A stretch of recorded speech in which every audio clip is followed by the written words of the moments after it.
Gaffer, thank you for joining us. It's a frustrating evening here at Doncaster. Can I just get your reflection on the game first? Disappointing, yeah, exactly that. We started the game reasonably well. We felt that we dominated and controlled that kind of first 20, 25 minutes. Give away a poor goal. We looked open in that moment. It's kind of like an action down our right-hand side. They get in, but we're open. We're open. Our centre halves are split and kind of spread, and we don't get back and get compact on the turnover of possession quick enough. It's a sloppy goal to give away, but we're still in the game, obviously. And then we just said at half time, look, we felt that our possession was good, but we didn't create enough. And we had players on the pitch tonight who have got goals in them, who've got creation in them, and we didn't see it tonight enough for me.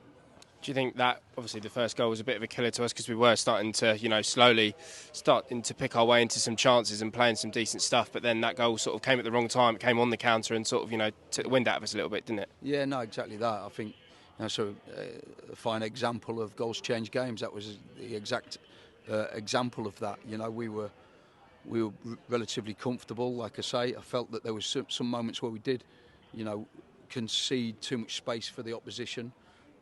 Corey made a save before they scored, where again we seemed a bit open, and I think because of how we pressed high up the pitch, we were aggressive within our press, and then we became open when the ball kind of went forward. We didn't kind of recover into our slots quick enough, but yeah, it come at a bad time, the goal, as any goal does. We've seen a lot recently, how the lads have reacted to going 1-0 down and how, the second half reaction has been so important to us. But I suppose that penalty was just a bit of a game changer, wasn't it? Again, as you say, goals change games, and that did come at the wrong time, I think. Yeah, I don't know. I don't know. The referee's perfectly positioned. Will gets pushed to the floor, and as he's falling to the floor, he then brings a player with him. So then it's a penalty. But what about the push?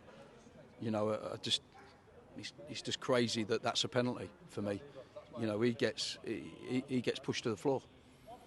It's a foul the other way. It's really clear when you watch it back. So he's got that one wrong. But yeah, it's a killer.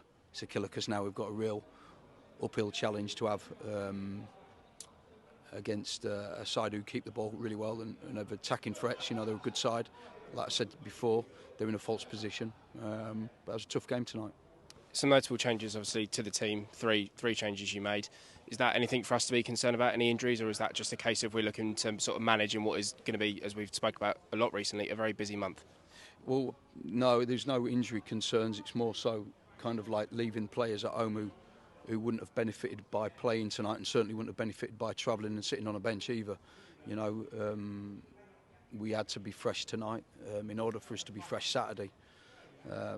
So yeah, the players that missed out tonight, there's no way they could have played, but we would have risked losing them for a long period, which we don't want. Them, the three players that we're missing tonight are vital that we have them, fit and ready for 85-90% of the games, as opposed to if you overcook them and you play them, they're going to be missing for large parts of the season, which we don't want, obviously. So, decision I had to make, and I stand by that. Yeah, and I suppose we'll just be looking to get back on the horse now in front of a sold-out crowd at home on Saturday in a big game against Wrexham. Yeah, no, we'll debrief this game. It's still important that we work on this game. I know it's gone, but we work on this game first. We won't even, talk about Wrexham until we go back in training Thursday, by which time I would have watched them at length and got kind of a game plan in place and got all the details done on that. But yeah, we concentrate at one game at a time. That's important that we continue to do that. But yeah, we've got a journey back now, and we'll get a good recovery session into the players, and we'll be ready to go again Saturday. And finally, just a word for the travelling Crawley fans. Obviously, magnificent numbers all this way on a Tuesday night. We know how much of a struggle it's been with train strikes again today. So yeah, just a word for them. Yeah, brilliant. Outstanding effort from everybody who turned up, and they, applauded us at the end. I think they could clearly see that the players, tried to the very end there. We were really trying to get a goal and attack and give them something to go down the road with. So sorry they didn't see a goal, and sorry they didn't see us win. But thanks for their efforts. It's a fantastic effort for them to get all the way up here. Thanks, Scott.